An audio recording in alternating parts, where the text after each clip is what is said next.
The last thing we're going to talk about today is the fact that the Suns technically don't have a quote-unquote true point guard on this roster.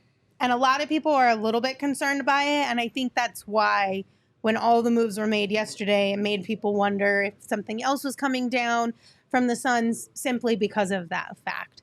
So we know you could care less about a true point guard or not. But I want to open it up to the group and see what we're thinking, or how maybe if you could ease the minds of those who are a little stressed about this. What would you say? You guys all right if I take this one first? Sure. 55 years without a championship. They've been known for their point guards. Gail Goodrich, Paul Westphal, Dennis Johnson, Kevin Johnson, Jason Kidd, Steve Nash, Goran Dragic, Cam Payne, nope, Chris Paul.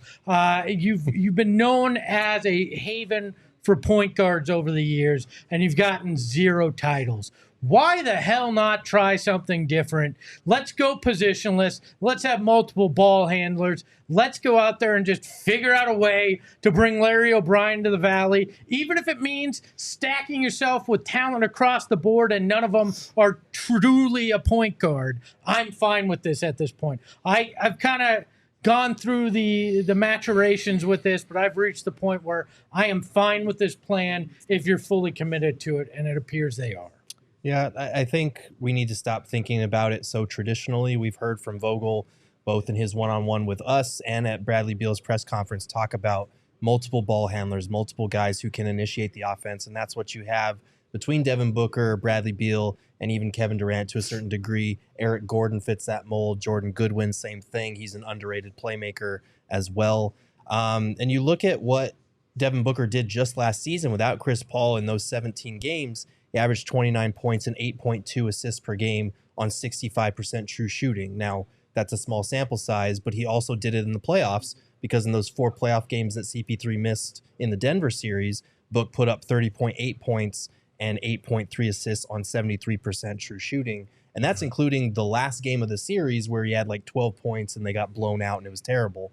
So this is a situation where you have the scoring, the dribbling, the ball handling, the passing between those 3 and some of the bench guys to make up for it. In a playoff series, it will be more difficult, but we saw what Devin Booker is capable of doing. If we got the real version of Kevin Durant in that series, maybe that series looks a little bit different.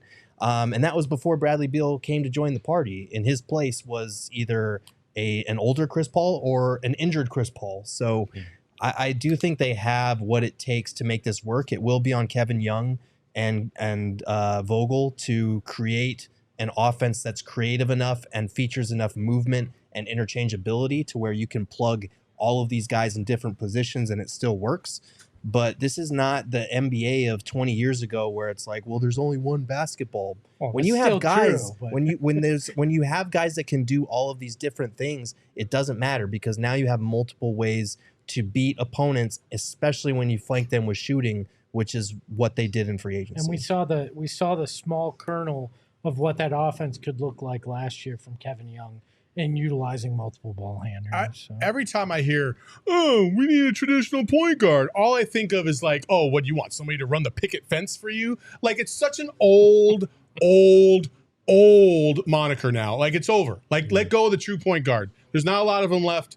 Like, the traditional true point guards, the Steve Nashes, the Chris Pauls, like, they're fading away. A lot of these guys can do multiple things to play multiple positions. Steph Curry. People yesterday really tried to tell me that Steph Curry is a traditional point guard. Oh. What the hell are you talking about? He's their best shooter. He's their best scorer. Like, point blank. Like, he's not. He's just not. Like, so I'm so over that. You know how I feel about this. What I would say is you're right. Bradley Beal and Devin Booker are perfectly fine and handling everything themselves as a duo. Like, it's possible. Last year, the Denver Nuggets win the championship. Well, Jokic, for a large portion of that season, was their highest assist man. He's not in the traditional point guard, obviously.